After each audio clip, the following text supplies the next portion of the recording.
Mais je comprends pas, c'était pas férié samedi? Non, non. Il y avait pas de pont ou de... Bah, non. Ah, les non. soldes, le début des soldes. Non, mais... Non, c'est plus tard. Noël. Non, c'est pas Non. du tout Noël. Mais La fête de la musique? semaine prochaine, Ah, putain. ils étaient... Pourquoi ils sont pas allés au meeting de Glucksmann, les gens? Je comprends pas. Ah, bah ça, je ne comprends pas.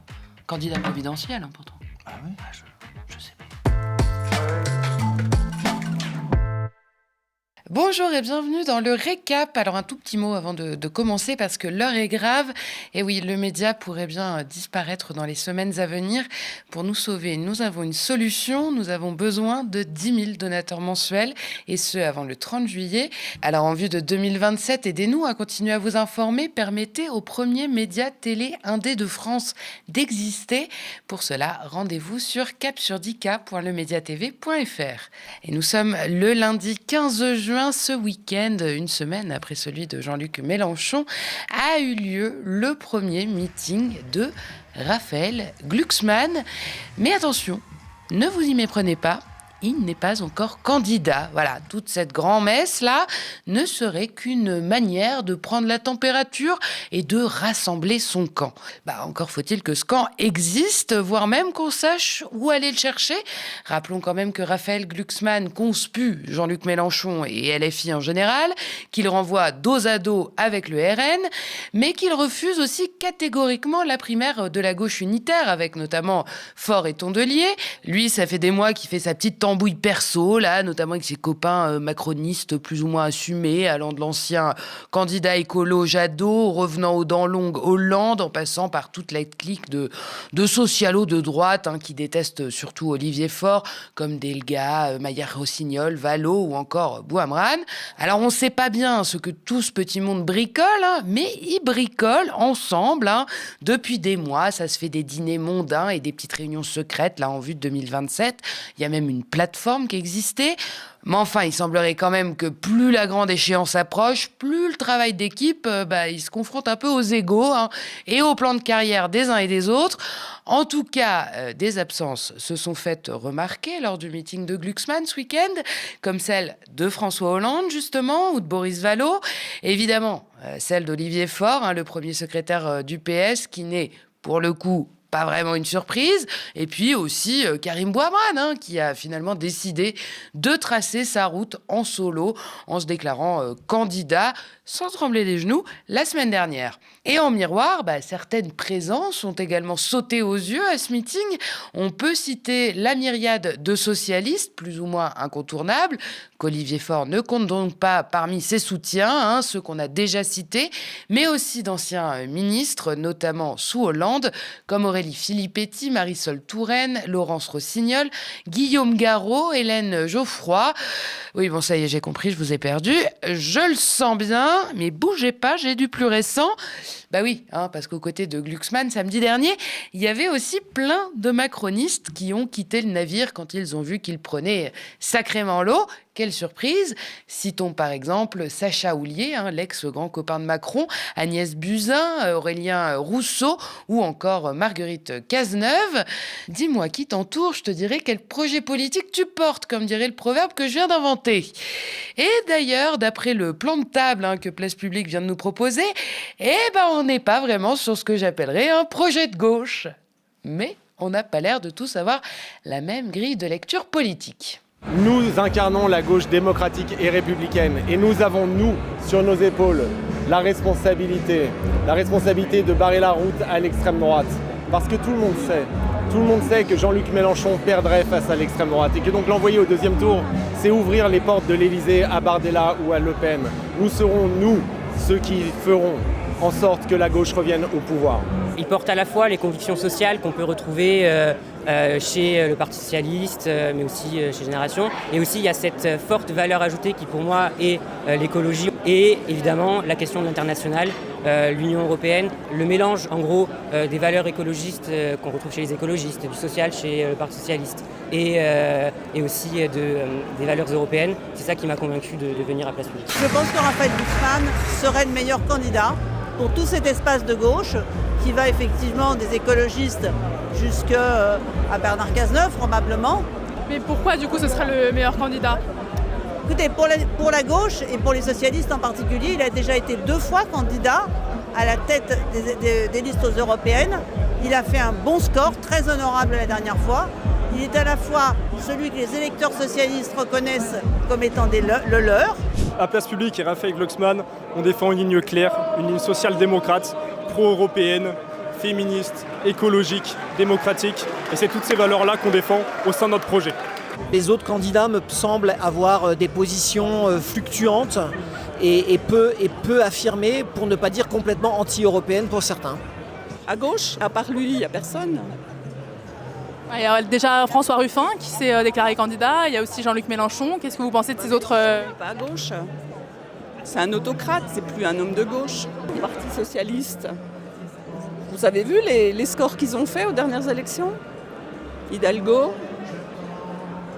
Donc c'est pas possible, il n'y a pas de candidat au Parti socialiste. Enfin, c'est quand même marrant de devoir comme ça, sans cesse affirmer qu'on est de gauche. Enfin, je sais pas.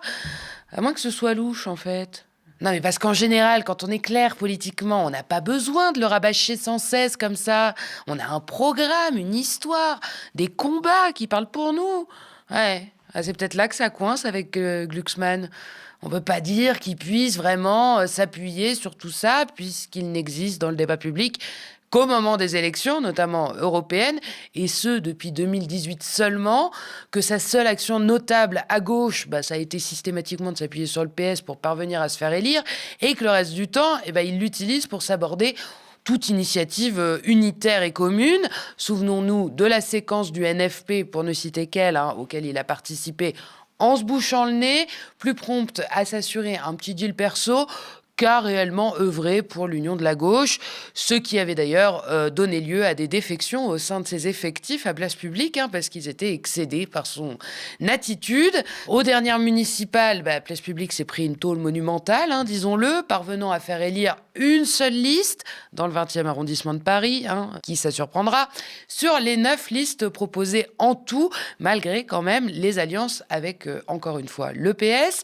Et si on regarde du côté des positions politique du Grand Manitou, puisque c'est ce qui nous intéresse ici, c'est pas beaucoup plus convaincant. D'ailleurs, on peut se faire une petite idée en regardant la page Wikipédia du bonhomme. La section mesures sociales fait une seule ligne, quand celle de l'immigration fait 3 paragraphes. Voilà. Je vous laisse tirer vos propres conclusions. En tout cas, nous, ce qu'on a remarqué, c'est qu'au meeting de Glucksmann, et notamment au sein des équipes jeunes de Place Publique, on s'agace de ces étiquettes-là collées sur le petit chouchou, notamment de macronistes.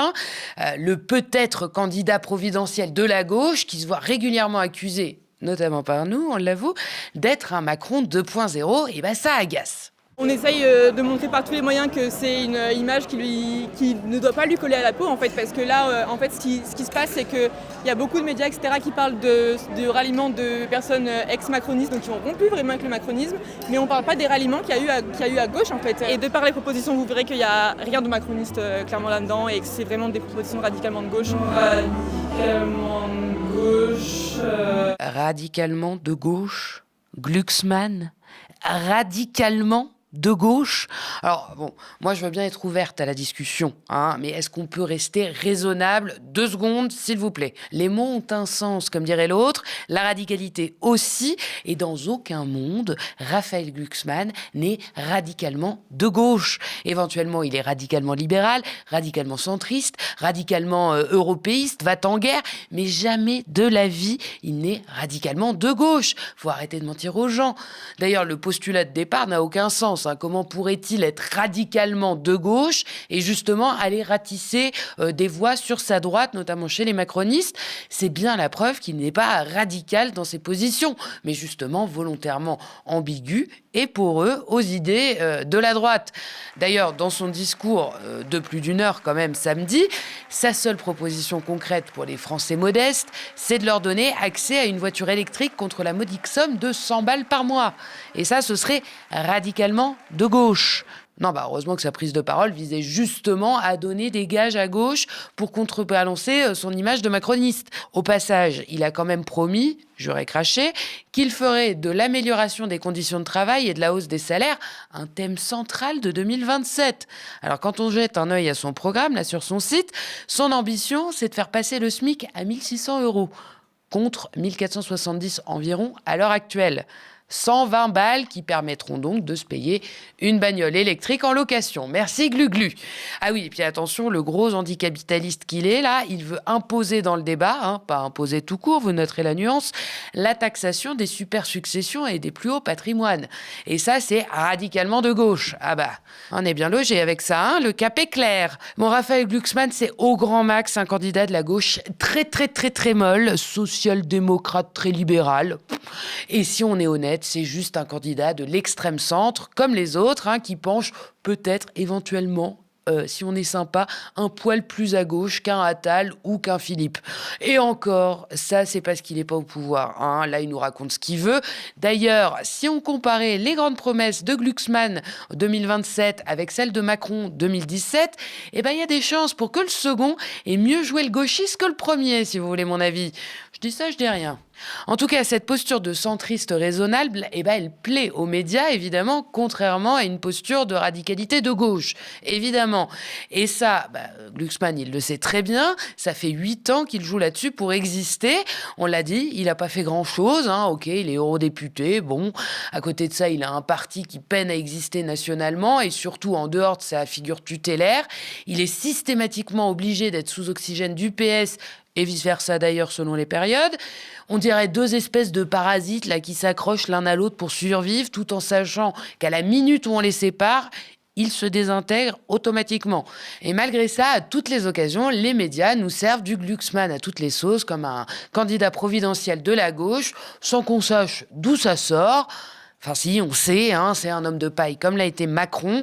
On rabâche qu'il est de gauche, qu'il peut gagner, et on espère en retour que la bonne conscience des gens de gauche, elle fera le reste, qu'il deviendra le vote utile pour barrer la route au RN, penseront-ils, alors que non, comme Macron et les autres, il ne sera qu'un énième marchepied à l'extrême droite. Sa véritable utilité, elle est ailleurs, précisément dans son manque de radicalité, justement, parce que Glucksmann, c'est un candidat du statu quo. Certains diraient même un candidat du système. Avec lui, rien ne bougera, ou si peu, et surtout, il ne menace pas l'ordre économique, pour ne pas dire qu'on sait déjà qu'il s'y soumettra comme Macron. Raphaël Glucksmann n'est pas un candidat de rupture, ce n'est même pas vraiment un candidat de gauche au sens où on l'entend historiquement, c'est un pur produit politique conçu pour rassurer les éditorialistes, rassurer les marchés, rassurer les anciens macronistes, rassurer les déçus du PS, rassurer tous ceux qui trouvent que Macron est allé un tout petit peu trop loin, mais surtout pas au point de remettre en cause le logiciel qui nous a amenés là. Glucksmann ne propose pas un nouveau chemin, il propose tout au mieux un recyclage, une version un peu plus européenne, un peu moins charismatique aussi, mais peut-être que je m'égare. Macron nous a déjà fait le coup du candidat providentiel, raisonnable, moderne, au-dessus des clivages. 2 mandats catastrophiques plus tard, on sait ce que ça cachait réellement. Alors libre à chacun d'y croire une deuxième fois, mais il ne faudra pas faire semblant de tomber des nues si derrière le nouvel emballage, on trouve exactement le même produit. Et avant de continuer avec le reste de l'actualité, je vous rappelle notre objectif de survie, 10 000 donateurs mensuels avant le 30 juillet pour assurer la survie du média. Le premier média télé indé de France ne peut pas disparaître juste avant 2027. Aidez-nous, c'est à partir de 5 € par mois. C'est défiscalisable. Pour ça, rendez-vous sur cap-sur10k.lemediatv.fr. Notre survie ne dépend que de vous. Et puis vous le savez, si vous aimez le récap, que vous avez envie qu'on discute ensemble, de choisir et de partager vos idées de sujets, je vous attends sur le canal de discussion Instagram. Le lien pour le rejoindre est dans la barre d'infos YouTube. Pour faire des économies, le gouvernement avait plusieurs options, taxer davantage les ultra-riches par exemple. Mais il a préféré regarder du côté notamment de la sécurité sociale et de son déficit. Alors oui, les arrêts maladie augmentent, mais ils augmentent souvent parce que la santé mentale des travailleurs, elle, se dégrade. Burn-out, stress, épuisement, de plus en plus de salariés tiennent difficilement le coup au travail. Face à ce constat, on pourrait investir dans la prévention, améliorer les conditions de travail, aider celles et ceux qui souffrent. Mais l'exécutif a choisi une autre voie, réduire la durée des arrêts maladie. En clair, plutôt que de traiter les causes du problème, il préfère en limiter les effets. Désormais, la durée des arrêts de travail est limitée à 1 mois pour une première prescription et à 2 mois pour une prolongation. Ça a été publié au journal officiel samedi et ça entre en vigueur dès le mois de septembre. Et estimons-nous heureux puisque dans son projet initial, le gouvernement voulait pouvoir fixer cette limite à 15 jours pour un premier arrêt prescrit par un médecin de ville. Jusqu'à aujourd'hui, aucune durée maximale n'était prévue. Les taux se resserrent donc. Vers la fin de la guerre entre l'Iran et les États-Unis, les deux pays auraient en tout cas indiqué qu'un accord avait été trouvé cette nuit. Les négociations ont été laborieuses et pénibles, mais le médiateur, le Premier ministre pakistanais, a assuré que c'était un pas historique vers la paix. Notons tout de même que le document précis n'a pas été rendu public, laissant planer quelques doutes. Et Donald Trump l'a annoncé le soir de sa fête d'anniversaire. Une fête sans limite où il a transformé la pelouse de la Maison-Blanche en arène pour notamment des athlètes de MMA, ce sport de combat, devant des milliers d'invités. Ce spectacle a été évalué à 60 millions de dollars par la presse américaine et ça n'a pas plu à tout le monde, mais revenons-en au fait que l'accord a donc été conclu, ce qui ne veut pas dire qu'il va être appliqué, évidemment. Un exemple, il prévoit la fin immédiate et définitive des opérations militaires, y compris au Liban. Peu de temps avant l'annonce de cet accord, les attaques se poursuivaient pourtant encore dans le pays et Israël a assuré qu'elle allait maintenir pour une durée indéterminée ses troupes au Liban, justement. Alors décidément, Netanyahou savonne encore un peu plus la planche de Trump sur ce coup-là. Et sachez que le président libanais accuse Israël d'avoir pulvérisé du glyphosate à sa frontière. Le ministère s'appuie sur un rapport scientifique du CNRS libanais. Il évoque l'utilisation du glyphosate à des niveaux de concentration élevés, notamment dans 3 villages libanais frontaliers d'Israël. C'était au mois de février. Le ministère a saisi l'ONU. Et puis, une question est également sur toutes les lèvres. Cet accord va-t-il permettre la réouverture du détroit d'Ormuz ? Trump, lui, en est sûr. Je le cite, « J'autorise pleinement la réouverture du détroit d'Ormuz sans droit de passage, que le pétrole coule à flot », a-t-il dit. Eh bien, visiblement, il s'est trompé ou il a menti, on ne sait pas. Tout à l'heure, l'Iran a affirmé le contraire, en tout cas que des frais maritimes dans le détroit d'Ormuz seraient bel et bien appliqués. Alors, mieux vaut rester prudent avec toutes ces déclarations. Et cet accord de paix sera bien évidemment au cœur du G7 qui s'ouvre aujourd'hui à Évian, en France. Un accord susceptible de reléguer au deuxième plan les nombreux autres dossiers inscrits à l'ordre du jour du sommet mondial. Et ce sommet, il donne des sueurs froides aux autorités. Il est coutumier évidemment des manifestations anti-G7. Et pour cause, pour beaucoup d'entre nous, il est le symbole d'un ordre mondial dominé par les pays les plus riches et les plus influents de la planète. Alors comme à chaque édition, la contestation s'organise. Hier, à Genève, en Suisse, plus de 20 000 personnes ont battu le pavé. Revendications anti-impérialistes, féministes, écologistes en faveur de la Palestine. Tous dénoncer les inégalités et les déséquilibres que la société produit quotidiennement. Ces revendications, Emmanuel Macron, qui vit là son dernier G7, il n'en a que faire. Il semble se concentrer davantage sur les discussions qu'il va tenir avec Donald Trump, notamment sur l'accord avec l'Iran. Mais il y a autre chose dans sa ligne de mire, la volonté de Donald Trump d'imposer des taxes de 100% sur le vin français. Macron veut évidemment l'en dissuader. Et il a assuré tout à l'heure au JT de 13h, c'est pas les États-Unis qui décident pour le droit des Européens ni des Français, a-t-il dit. Ouais, pas si sûr. Merci d'avoir regardé cette nouvelle édition du Récap. N'hésitez pas à nous laisser vos impressions en commentaire si vous nous regardez sur YouTube ou via email si vous nous regardez à la télé. Et puis souvenez-vous, pour nous aider, rendez-vous sur cap-sur-10k.lemediatv.fr pour devenir un de nos 10 000 donateurs mensuels et sauver notre chaîne avant le 31 juillet. Merci d'avance et très bonne soirée sur le Média.